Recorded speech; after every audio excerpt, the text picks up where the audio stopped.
Well, it has been 5 years since the death of Nelson Mandela. The anniversary of his passing marks the culmination of Madiba's centenary year. Now, one of the last events to mark the centenary is the Mandela Remembrance Walk and Run. That's taking place in Pretoria on Sunday. Here to tell us more about it is Luzuko Koti. He's from the Nelson Mandela Foundation. Luzuko, good morning. Good morning. Quite an emotional day for you all, I would imagine. It is. It is. I think it is for many South Africans, not only because of Madiba, but also today is the birth of Robert Mangaliso Sobukwe, and one of our founders of our democracies. I mean, he fought a good fight, and everybody thinks that. I think we should be marking these moments in our history.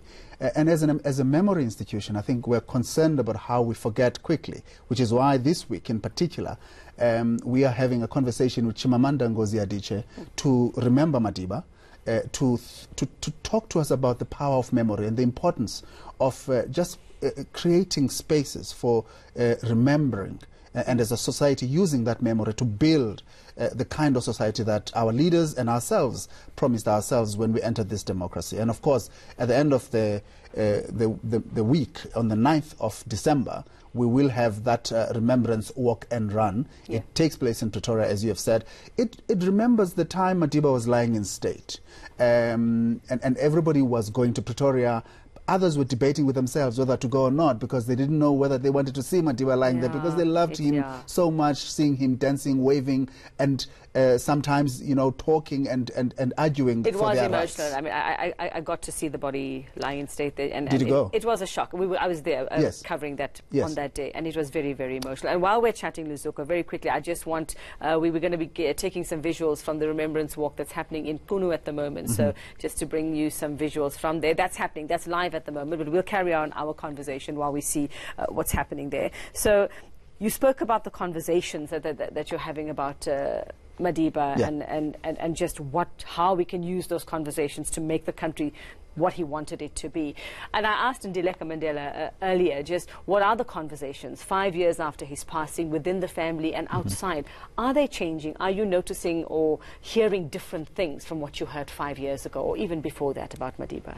Well, there has been obviously an evolution of the conversation. People were emotional at the time and they were worried that, you know, the kind of leadership that Madiba had helped to build in the country was going to be no more.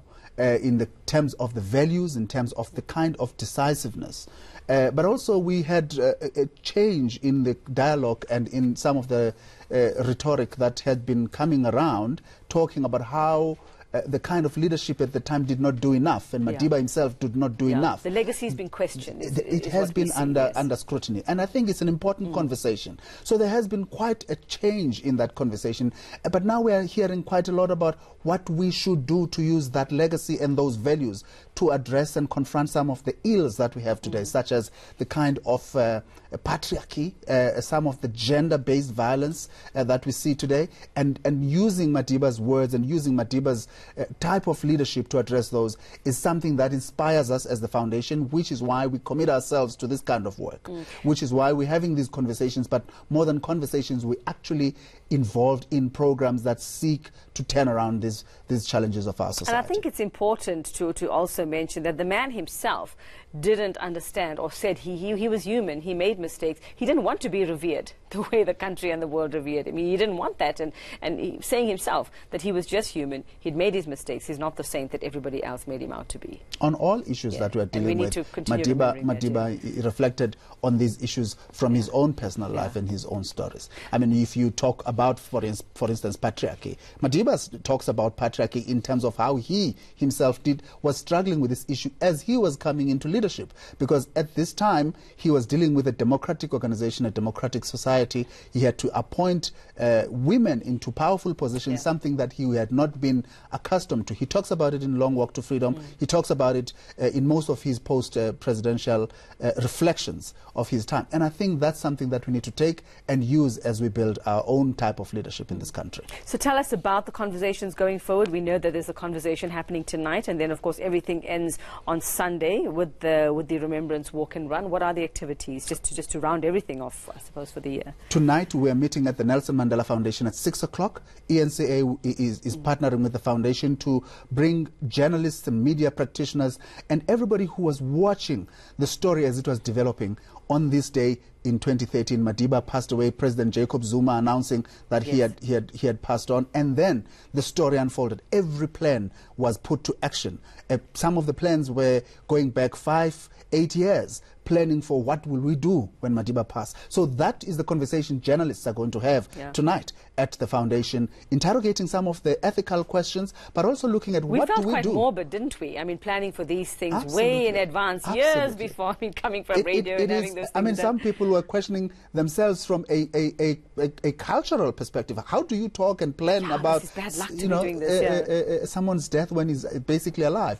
And then we are going to have a conversation, as I had said earlier, with the revered and celebrated African author, Nigerian-born Chimamanda Ngozi Adichie. She talks to us at Omonde at UNISA, and we're going to have this conversation with other respondents to just look at the memory and its power in terms of helping build the kind of society we want. And as I said, we close it with a marathon. 5-kilometer walk. Everybody's welcome to that one? Everybody's welcome, and please register, because it's important that you take part as a registered participant. Where do they register very quickly? Online, www.mandelawalkandrun.com.